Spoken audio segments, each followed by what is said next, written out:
investigates. Kayla Thompson sat down with former Jackson Mayor Tony Yarber about the crime crisis in Jackson. Yarber said the city's struggles are nothing new. Tony Yarber was the mayor of Jackson from April 2014 to July 2017. This morning on 12 News Investigates, Kayla Thompson sat down with former Jackson Mayor Tony Yarber about the crime crisis in Jackson. Yarber said the city's struggles are nothing new.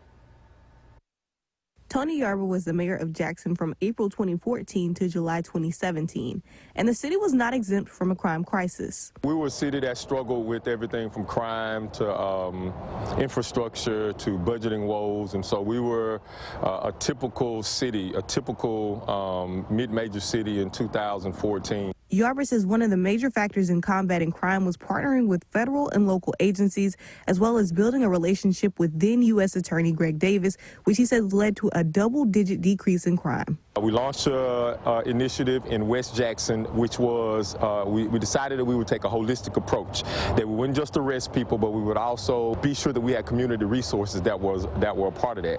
We decreased crime during that period by 90% in that area. Another factor he credits is resources, specifically human resources in the police department. We could commit a certain amount of officers to work specifically and strategically in major crimes.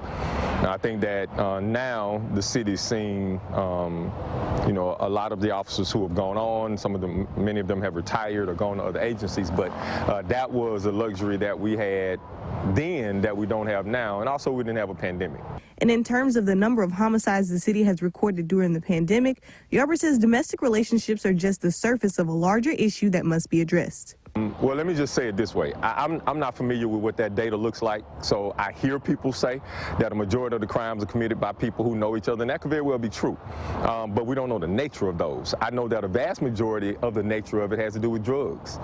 It's the selling of drugs, so I'm typically selling drugs to people I know, and so even in that conversation, it makes the data kind of ambiguous. Yarber says the solution must be data-driven, and then fiscal and human resources must be deployed in the areas to fix the issue, and all parts of Jackson must be given necessary attention. In Jackson, Kayla Thompson, 12 News. We've been looking into Jackson's crime crisis. You can find all those stories on our website, WJTV.com. Just go to the news drop-down and find 12 News Investigates. And we want to hear from you. What do you think some of the solutions are to the problem? Email us or reach out on social media. In other